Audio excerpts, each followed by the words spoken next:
nosso residente, Dr. Gustavo Mesquita, residente de hematologia e hemoterapia. Desde já agradeço.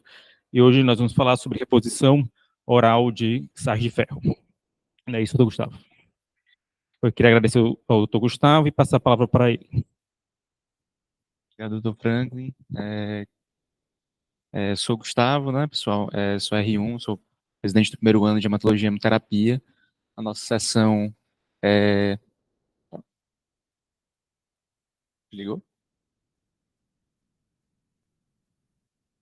Não dá passando, né?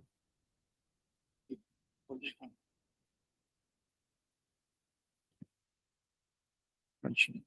Nossa sessão é sobre um artigo de revisão da BJH, publicado agora em 2024, um artigo recente, que ele vem justamente revisar os conceitos atuais e as perspectivas futuras em relação à melhoria da eficácia e dos desfechos relacionados à reposição dos sais de ferro oral, no contexto justamente da ferropenia e da anemia ferropriva. Um breve sumário aqui da nossa apresentação. Em relação à deficiência de ferro, à ferropenia e sua forma mais grave, que é a anemia ferropriva, nossa causa mais comum de anemia, cerca de 1 bilhão de pessoas são afetadas, é uma prevalência bastante elevada do componente da ferropenia, justamente por conta das fases da vida em que a gente tem uma maior dificuldade em conseguir adequar os nossos estoques com a nossa ingesta. As crianças, sobretudo as crianças da idade pré-escolar, que têm uma demanda aumentada por conta do crescimento, as mulheres gestantes, por conta do desenvolvimento do feto, têm realmente uma necessidade de um aporte de ferro maior, que muitas vezes não é conseguido compensar pela dieta. E mulheres em idade fértil, a gente sabe que tem uma perda mensal, ou às vezes até mais do que mensal, em relação à descamação endometrial, a questão da menstruação, que faz com que haja uma perda aumentada, e isso também necessita de uma reposição, necessita ter um aporte do ferro adequado para garantir que não haja, de fato, uma ferropenia. É uma condição tão importante e são situações tão comuns, tão frequentes, que fazem com que a própria Organização Mundial de Saúde tenha recomendações acerca de uma reposição profilática. Então, mesmo naqueles pacientes que, teoricamente, você não tem um diagnóstico de anemia ferropriva, tem indicação de uma reposição, pelo menos guiado pelas diretrizes da Organização Mundial de Saúde. E no próprio artigo ele coloca, dependendo da faixa etária, dependendo da prevalência de anemia naquele cenário, então, locais que têm uma prevalência maior de anemia, de ferropenia, tendem a fazer uma reposição um pouco mais intensa, mais rigorosa, mas eu preferi trazer uma coisa que é mais a nossa realidade. A gente sabe que mesmo recém-nascidos que são termo, que não tem nenhuma comorbidade, não teve nenhuma intercorrência gestacional, nós temos uma necessidade de reposição, mesmo naqueles que fazem um aleitamento materno. Então, desde os 180 dias de nascimento até os primeiros 2 anos de vida, tem uma necessidade, um embasamento científico de uma reposição de ferro de uma maneira profilática, certo? A nossa suplementação oral é o standard of care. A gente sabe que a reposição parenteral não é uma coisa que é feita de primeira linha para muitas condições, são, na verdade, condições de exceção, certo? Mas os nossos sais de ferro mais comuns, eles têm limitações, sobretudo das limitações do ponto de vista gastrointestinal, para efeitos como constipação, como diarreia, intolerância gástrica de náuseas. Então, essas limitações justificam o constante aprimoramento, a constante investigação de novas formulações para justamente tentar mitigar esses efeitos e melhorar a absorção. E para a gente poder falar um pouquinho sobre essa reposição, a gente tem que entender um pouquinho melhor sobre a reposição do ferro, sobre o metabolismo do ferro. Nós temos disponível para alimentação o ferro, sobretudo, sobre duas maneiras. O ferro M, que é o ferro com maior biodisponibilidade, que tem um mecanismo de absorção um pouco incerto, mas a ideia principal é de um mecanismo que não depende de um cotransportador, que é mais um mecanismo de endocitose, e ele tem essa maior biodisponibilidade, mas infelizmente o ferro de origem M, o ferro de origem animal, ele não tem uma participação tão grande assim na nossa dieta. A principal forma da gente adquirir o ferro é justamente o ferro não M, que se apresenta na forma de ferro 3+, com uma terceira valência, ou ferro 2+, o ferro férrico e o ferro ferroso. A imagem ficou um pouquinho pequena, mas o que mostra que na membrana de borda de escova dos enterócitos, justamente ali a nível do adenal e de jejum proximal, o principal local de absorção do ferro, é que o ferro férrico 3+, ele passa por um processo de redução para ferro 2+, para assim poder ser absorvido pelo transportador de metais divalentes, ou seja, ele tem que estar sobre a forma de ferro ferroso. Isso explica também uma certa dificuldade, uma certa inibição da absorção do ferro na vigência de outros metais divalentes, como, por exemplo, o cálcio. Então, até um lembrete, já adiantando uma parte da aula, que na vigência de uma alimentação rica em cálcio, como, por exemplo, alimentações com leite, ou mesmo uma suplementação de cálcio, que numa idade já mais no contexto de idosos, por vezes tem sangramento gastrointestinal, tem necessidade de reposição, muitas vezes eles já fazem reposição de cálcio, então é um lembrete que tem que ser feito, tá certo? Isso vai inibir a absorção. Depois da entrada do ferro ferroso no enterócito, esse ferro pode ser aproveitado pelo próprio enterócito na própria maquinaria, tá certo, da célula, mas ele também pode ser, a ideia, na verdade, é que ele ganhe a circulação através da ferroportina na membrana basolateral, e ele possa ser carreado posteriormente pela transferrina, mas não sobre a forma de ferro ferroso, e sim na forma de ferro férrico, certo? Então, ele tem que passar por esse processo antes da entrada e após a saída do enterócito aqui para uma ferro-oxidase, a efestina, que é a responsável nos enterócitos.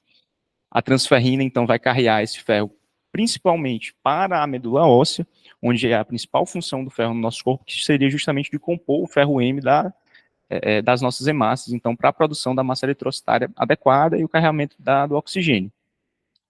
Se houver algum excedente, esse excedente vai se depositar sobre a forma de ferritina ou de hemosiderina, e lembrando que esse ferro, após o aproveitamento para a formação de massa eritrocitária, vai ter também a reciclagem, então esse ferro vai voltar a ser aproveitado, então a partir do momento da hemocaterese esplênica, aquele material de ferro presente nas nossas hemácias vai ser fagocitado pelos macrófagos, e ele mais uma vez vai ter a participação da ferroportina aqui. Isso explica em condições de sobrecarga de ferro ou mesmo de inflamação, quando há uma dessupressão do gene RAMP, o aumento da epsidina, que é justamente uma proteína que também é uma proteína de fase aguda, daí a explicação da anemia da inflamação, em que essa epsidina vai bloquear as ferroportinas tanto de enterócito quanto de macrófago, fazendo com que essa ferroportina seja internalizada. Então tem um down regulation da ferroportina. Então dessa forma, esses pacientes que têm uma condição inflamatória, uma condição de sobrecarga de ferro, não vão conseguir aproveitar este ferro que está entrando no enterócito. Então não há essa absorção adequada. E mesmo o ferro já presente no corpo também não consegue ser aproveitado pela matriz da medula óssea, dando então a origem a uma eritropoese não adequada, justamente por essa deficiência funcional do ferro. O principal que a gente precisa lembrar é que, na verdade, a perda de ferro existe, é uma perda muito pequena, tirando a perda menstrual, de uma maneira fisiológica, que seria uma descamação celular, sobretudo da nossa epiderme. E aí, em relação ao restante do metabolismo que a gente já tinha mencionado, o aproveitamento para a eritropoese, a hemocaterese e a reciclagem do ferro, e a deposição nos tecidos, sobretudo no fígado, no sistema reticuloendotelial, na ferritina. Fatores que vão influenciar na absorção, a gente já começou a mencionar alguns. O aumento, na verdade, da absorção se dá pela presença de ácidos, e aqui a gente faz uma menção ao ácido ascórbico. Lembrando do que nós conversamos há pouco relativo à ferro-redutase na membrana dos enterócitos, para esse ferro ser convertido de ferro férrico para ferro ferroso, é necessária a doação de um elétron de alguma substância, que essa doação normalmente se dá através do ácido ascórbico, do ascorbato, justamente, então, entendendo todo o racional por trás da reposição de vitamina C, de ácido ascórbico, nessa reposição de ferro. E elementos como cálcio, polifenóis, vão inibir a absorção do ferro. Situações de estresse inflamatório, o mecanismo da epsidina também vão influenciar. E como a questão de ácidos influencia na absorção, a presença de um meio ácido favorece, logo, a utilização de antiácidos, de inibidores de bomba de próton, vão influenciar negativamente na absorção. Um pequeno lembrete, acabou que ficou um pouquinho pequeno aqui na imagem, mas esse daqui foi de um guideline um pouquinho mais antigo, agora de 2021, também da BJH, só para lembrar, tem estudantes aqui também, né, então a importância em relação ao diagnóstico da anemia ferropriva. Os principais fatores que nós vamos utilizar para esse diagnóstico vai ser a ferritina, as referências elas variam um pouco, essa revisão da BJH, esse guideline, colocava o corte de 15, entendendo como seria um corte mais específico, mas o corte de 30 também costuma ser utilizado na literatura. Isso na vigência de uma anemia sem componente inflamatório. Mas na vigência de inflamação, seja em uma doença que cursa com inflamação, ou num paciente em que você vê provas inflamatórias como VHS e PCR elevados, esses pacientes não precisam necessariamente ter uma anemia ferropriva isolada. Pode ter também um associado à anemia de ferropenia funcional, com também uma ferropenia absoluta nesses pacientes com ferritina entre 15 e 150, em que o auxílio diagnóstico se daria por uma saturação de transferrina ou abaixo de 20, ou de maneira mais específica, abaixo de 16%, ou um valor que não é costumeiramente utilizado, que é da concentração de hemoglobina reticulocitária, que normalmente está em valores maiores que 29, nos pacientes com deficiência de ferro. A reposição de ferro oral, nós temos, sobretudo, essas substâncias, nosso carro-chefe, sulfato ferroso, que está dentro dos sais de ferro, em que o principal, realmente, setback dele é a questão dos efeitos colaterais gastrointestinais. Formulações de liberação prolongada também vêm sendo estudadas para tentar mitigar esses efeitos. A suplementação de vitamina C é uma coisa também a ser discutida. Nós temos formulações baseadas em aminoácidos, formulações compostas, formulações nanoparticuladas, que a gente vai destrinchar um pouquinho mais à frente. O sulfato ferroso tem um mecanismo de absorção pelo DMT1, de fato, é um ferro ferroso, mas em algumas situações pode acontecer de haver, mais uma vez, uma oxidação e esse ferro voltar a ferro 3+, e dessa forma conseguir passar pelo mecanismo da ferro-redutase e absorção da DMT1. A formulação de liberação entérica, em teoria, por ter uma liberação um pouco mais distal, ela tem menos para-efeitos, mas tem também o efeito de não ter uma absorção tão adequada. Justamente porque, como vai ter uma liberação mais distal, então a nível jejum ileal, não é o principal sítio de absorção do ferro. Então, acaba que tem uma absorção menor, tem uma eficácia menor. Então, idealmente, não seria a nossa terapia de escolha um sal de ferro com liberação entérica. A vitamina C tem esse racional do ascorbato, da ferro-redutase dos enterócitos. O artigo de revisão coloca realmente como uma alternativa, como uma possibilidade, tendo em vista que a associação de sucos cítricos ou da própria reposição de vitamina C é uma coisa que é relativamente não maleficente, mas é controverso. Tem artigos mais recentes, tem até um trial do JAMA, é um pouquinho melhor desenhado. O único defeito talvez seja ter colocado o ferro em reposição de 8 em 8 horas, seria de que não existiria uma diferença nem em ganho de hemoglobina, ali nas 12 semanas, nem no aumento dos estoques de ferro no longo prazo. Então, é uma coisa que é discutível, não é uma coisa fundamental. Os ferros aminoquelados, toda a teoria por trás se dá por conta de alguns estudos in vitro e em animais, justamente numa absorção aumentada do ferro na presença de aminoácidos, numa ingesta proteica aumentada, seja por uma expressão maior de DMT1, por conta dessa ingesta proteica maior, seja por conta do transporte do aminoquelado através de uma proteína diferente, o PEPT1, que em teoria teria uma absorção um pouco melhor. Nos estudos comparativos, o ferro ligado à caseína contra o sulfato ferroso teve eficácia semelhante e efeitos colaterais também semelhantes. Quando a gente compara esses dois outros estudos que o artigo coloca, entre uma formulação de ferro aminoquelado que ele acaba não destrinchando muito, o próprio artigo também não faz menção, o artigo do estudo original, contra o fumarato ferroso, a única coisa que é mencionada é em relação à dose de ferro elementar. Ele comparou doses bem menores, tanto no ferro aminoquelado quanto de bisglicinato ferroso, Neutrofé, doses bem menores de ferro elementar, comparando com os sais ferrosos comuns, e obteve semelhantes graus de recuperação de hemoglobina e de estoques de ferro, com menos efeitos colaterais. Aí, realmente, isso mostra uma absorção boa, realmente, desses agentes, mas não dá para a gente dizer que, realmente, esses efeitos colaterais, em menor grau, se dão por conta disso. Então, pelo menos nesses estudos, ficou essa controvérsia, ficou esse dado ainda faltando, tá certo? De formulações compostas, o que nós temos principalmente seria a ferropolimaltose, que seria justamente a associação ou carrear do ferro através de uma membrana polissacarídea, garantindo que interagisse menos, tendo mais estabilidade, para interagir menos a nível gástrico e só ser liberado a nível enterocitário, ali, do adenal, mas após a liberação da cobertura de carboidrato, esse ferro seria absorvido pelo DMT1 também da mesma forma, certo? E o que faz efeitos colaterais, na verdade, é o excesso de ferro a nível enterocitário, aquele ferro que não é absorvido. Então, começou-se a questionar também se tentar alternativas que fossem mais parecidas com ferro M, de absorções mais semelhantes, então pela via de endocitose, não poderia ter uma melhor biodisponibilidade e dessa forma ter uma melhor absorção, tentando assim com ferritinas vegetais, análogos enriquecidos dessas ferritinas para serem absorvidas pela via de endossomos, e também polipeptídeos de ferro M, mas com o agravo de terem custos mais elevados e ainda terem certos estudos mais incipientes.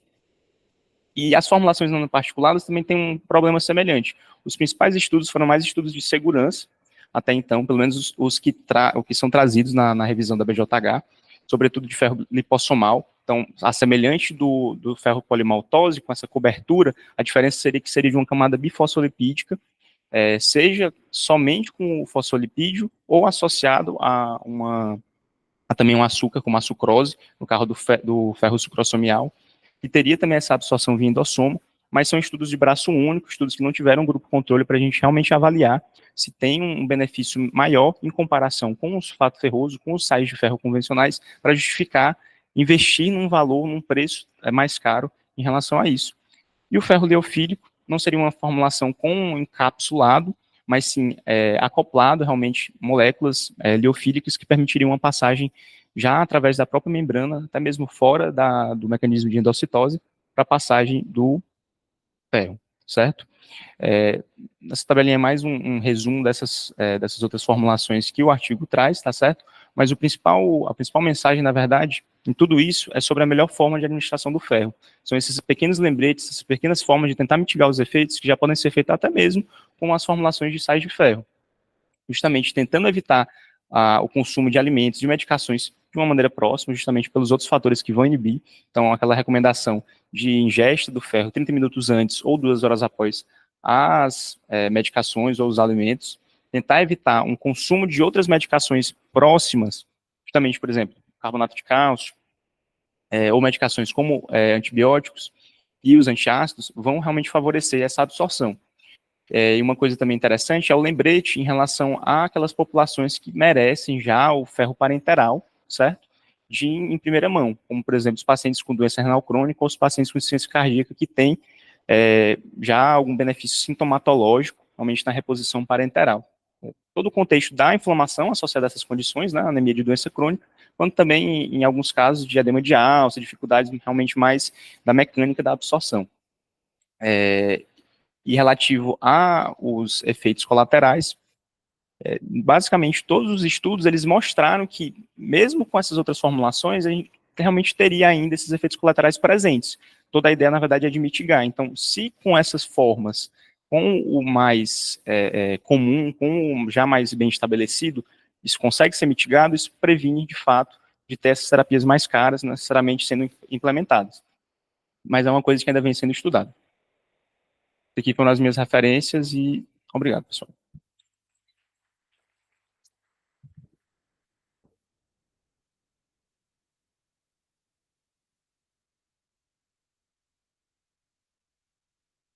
Se deixaram outro. Bom dia a todos novamente. Gostaria de agradecer a brilhante apresentação do Dr. Gustavo. Gostaria de primeiro abrir para a plateia. Se tem alguma pergunta em relação à anemia ferropênica ou à reposição oral de ferro. Vamos ver também se tem alguma pergunta aqui no nossa internet.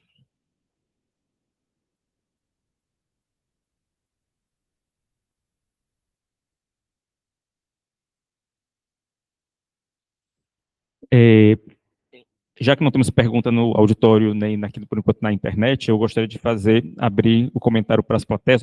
Para a plateia, nós temos residentes da hematologia e hemoterapia aqui conosco, estudantes de medicina, hematologistas, hemoterapeutas já, né, funcionários aqui do Hemose, né, a nossa doutora Vânia, nossa querida doutora Vânia, diretora de ensino e pesquisa também, né. E eu gostaria de abrir para os residentes, perguntar para eles qual é a porcentagem de absorção do ferro M e do ferro não M na dieta. Vamos passar aqui primeiro, aqui na lista. Se vocês não sabem, é só passar para o seguinte.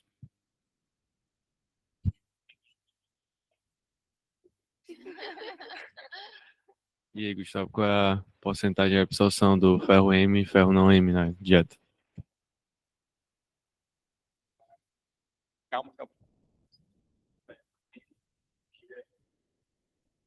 A biodisponibilidade do ferro M costuma girar em torno de 30%, 40%, enquanto do ferro não M em torno de 10% a 20%. Então, realmente, aquilo que a gente faz acaba sendo uma porcentagem bem menor do que é absorvido. E todo esse ferro, justamente por conta disso, né, todo esse ferro que é excedente tem esses parefeitos do acúmulo na luz intestinal.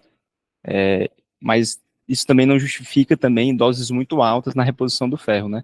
Hoje a gente sabe que a partir do momento em que existe um excedente ali acima de 100 miligramas de ferro alimentar, doses como as prescritas antigamente, 200 miligramas por dia em doses separadas, tem um aumento de epsidina, e isso vai limitar também a absorção. Então, idealmente, a gente tem que fazer uma reposição com doses menores que 100 miligramas. Se é feita essa reposição com doses maiores, que seja por um período menor de tempo, talvez para garantir um incremento da hemoglobina mais rápido.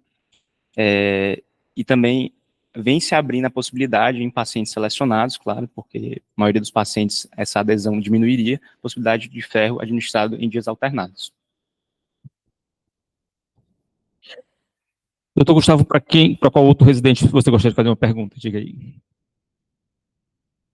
Diga aí o nome.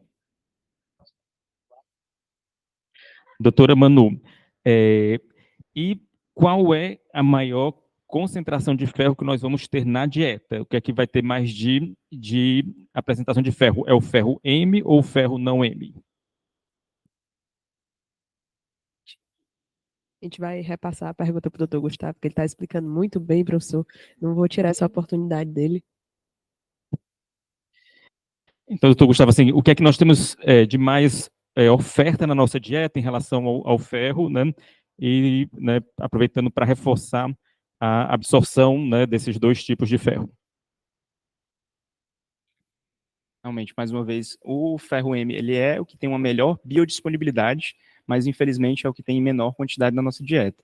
Então é no ferro não M, os ferro 3+, 2+, ferro férrico, ferro ferroso, que nós temos o principal aporte de ferro na nossa dieta. Só para fazer um reforço, né? Assim, apesar do maior aporte de ferro ser o ferro não M, né? O mais absorvido, né, mesmo com essa menor, né, disponibilidade da dieta, é o ferro M, né? Por isso que aquelas pessoas que têm uma dieta né, vegana, né, uma dieta vegetariana estrita, elas vão ter uma possibilidade de ter, né, não quer dizer que tenham, mas tem uma possibilidade de ter uma deficiência de ferro e elas devem ser, né, orientadas, acompanhadas para que isso não ocorra, né? Deixa eu ver aqui meu caderno, só um instante, doutora Vânia, aqui Em relação à ferritina, né? O trabalho fala em 15, né? Algumas pessoas falam em 30, né? E quando você vai ler um trabalho sobre hemorragia digestiva alta, né? Hemorragia digestiva em relação à reposição de ferro, ele fala em 45, né? Um trabalho também, um artigo também britânico, né? Você poderia falar um pouco mais sobre o diagnóstico da ferropenia através, né, dos exames, fora a história, exame clínico também do paciente? O que, pelo menos quando eu estava estudando, eu consegui perceber é que a partir do momento em que nós temos um valor, um corte menor, nós vamos ganhar em especificidade. Então, vai ter uma garantia maior de que aquele valor da ferritina vai refletir de fato numa deficiência absoluta de ferro. Mas, claro que isso tudo, na verdade, é apenas um surrogate, uma forma da gente tentar identificar sem precisar fazer a avaliação medular, que seria a melhor avaliação. Mas, assim, dos trabalhos, o que eu vi principalmente seria os de 15 e 30, esse de 45 teria aí um racional mais adiante da questão da história, pelo menos foi pelo que eu li.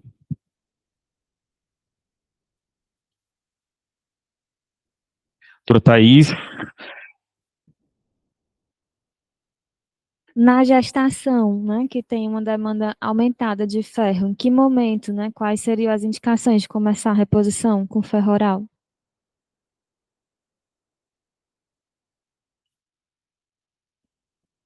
Temos algum obstetra aqui apesar de, assim, a ferropenia, né, por ser, né, uma das condições clínicas mais comuns na humanidade. Anemia ferropênica também é uma das doenças mais comuns, não uma doença, é uma condição mais comum na humanidade. O hematologista, hemoterapeuta, ele precisa estar bem ciente, né, de várias condições que possam levar à anemia, né? Eu não sei dizer uma data específica para fazer isso. Se o doutor Gustavo tem alguma. Realmente, assim, um tempo, um momento específico eu também não consegui encontrar. A única coisa que nós temos é que, assim, são valores diferentes de corte para definição de anemia e que existe também a discussão em relação ao melhor corte de ferritina para você atingir, seja atingir uma ferritina de 50, você já atingiu uma ferritina de 100, para preservar esses estoques na gestante, especificamente. Mas confesso que o tempo, o momento específico de iniciar-se no pré-gestacional, ao diagnóstico, confesso que não sei, até pela limitação, né? Além de tudo, o ferro tem essas limitações gastrointestinais que na gestante tem, os estímulos a hiperemes, a emes gravídica, né? Então, confesso que eu não sei. Doutor Gustavo, quais são os exames que você pede para avaliar a anemias e os estoques de ferro de um indivíduo? Professor, normalmente, assim, na minha pouca experiência prática em relação a isso, apesar da prevalência, assim, a gente sabe que a ferritina e o índice de saturação de transferrina vão ter uma melhor correlação. Uma dosagem isolada de um ferro sérico vai ter uma influência muito grande no contexto da anemia inflamatória, e a capacidade total de ligação de ferro e a capacidade latente, que são outros exames que têm essa possibilidade de solicitação, eles também vão refletir, na verdade, basicamente a taxa, né, justamente do índice de saturação da transferrina. Uma coisa que eu achei interessante, que foi, na verdade, uma descoberta mais recente, inclusive influenciada pelo próprio artigo esse 2021 que eu trouxe da BJH, é do valor da hemoglobina média reticulocitária, que se a própria fábrica, se o próprio reticulócito está deficiente de ferro, então isso é um achado mais específico, que dá uma especificidade maior, inclusive nos pacientes com anemia anemia da inflamação concomitante. Então, seriam esses exames. Né, lembrando, né, do hemograma, né, com VCM baixo, né, o RDW alargado, aumentado, também são sugestivos, né, de uma anemia por deficiência de ferro, né. A gente já vê aqui na prática clínica alguns laboratórios, né, liberando a porcentagem de hemácias hipocrômicas e microcíticas. Isso também ajuda na sugestão ou não dessa anemia por deficiência de ferro, né? A gente já vê alguns laboratórios liberando nos índices hematimétricos a porcentagem das hemácias, tanto macrocíticas como microcíticas, como hipocrômicas. Isso ajuda na definição. E como o doutor Gustavo falou, também alguns laboratórios, se você pedir, ele já consegue dosar a hemoglobina.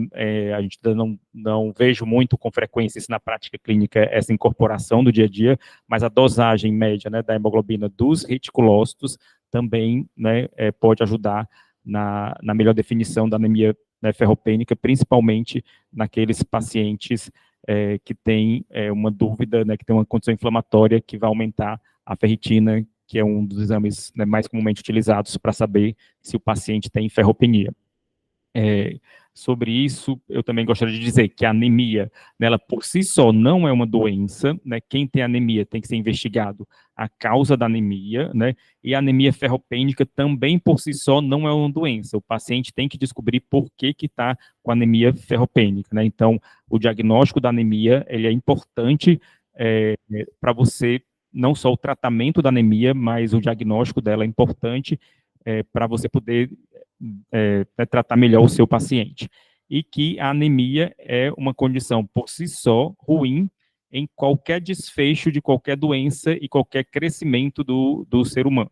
Então, uma criança com anemia, ela vai ter um déficit de aprendizado maior, uma gestante com anemia, ela vai ter, né, um intercurso da sua gravidez com mais possibilidades de ter complicação, né? Então, por isso que a transfusão, ela sempre é pensada em pacientes com anemia, mas, infelizmente, a transfusão de hemácias, ela não conseguiu, por si só, tirar os efeitos deletérios do paciente da anemia na maioria das condições, né? Quando ela é preciso, mas o mais importante é investigar a causa da anemia e tentar tratar essa anemia da maneira mais fisiológica e tratar a causa dessa anemia.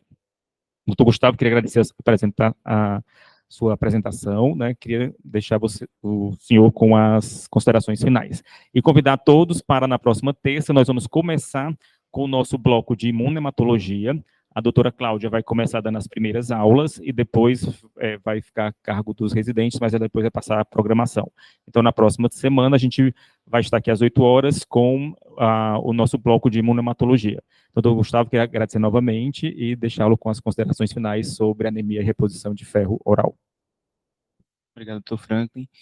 Então, realmente, para a plateia, realmente a lembrança é que, realmente, como o doutor Franklin falou, uma anemia ferropriva não é, de fato, já o diagnóstico final, é algo que tem que ser investigado. Qual é a causa daquela perda de ferro, ou mesmo se é algo da ingesta, da própria absorção. E a reposição tem ainda esse setback dados, efeitos gastrointestinais, mas pela própria forma de administração isso pode ser mitigado, e essas novas formulações vêm chegando e cada vez mais vai ter um barateamento de preços, vão ter estudos melhores, mais desenhados, realmente para definir se eles têm um efeito melhor relativo aos sais de ferro mais comuns. Obrigado, pessoal. A doutora Vânia pede para reforçar que o diagnóstico da anemia é importante, né, principalmente antes, se possível, antes de iniciar o tratamento, né, para que você não possa ter os exames falseados. É importante, a doutora Vânia, nossa diretora de ensino, precisa pedir para reforçar. E eu fazer só uma última pergunta para o doutor Gustavo. O sulfato ferroso funciona, doutor Gustavo? Funciona e funciona muito bem. Na verdade, vários estudos trazem, de fato, essa comparação do sulfato ferroso com essas novas terapias, mas com alguns, inclusive, mostrando uma melhor taxa de recuperação de hemoglobina e dos estoques de ferro com sulfato ferroso em comparação com as novas terapias. Então, o principal são os efeitos colaterais. Quero agradecer a todos novamente. Até terça-feira que vem, aqui neste mesmo horário. Um abraço a todos.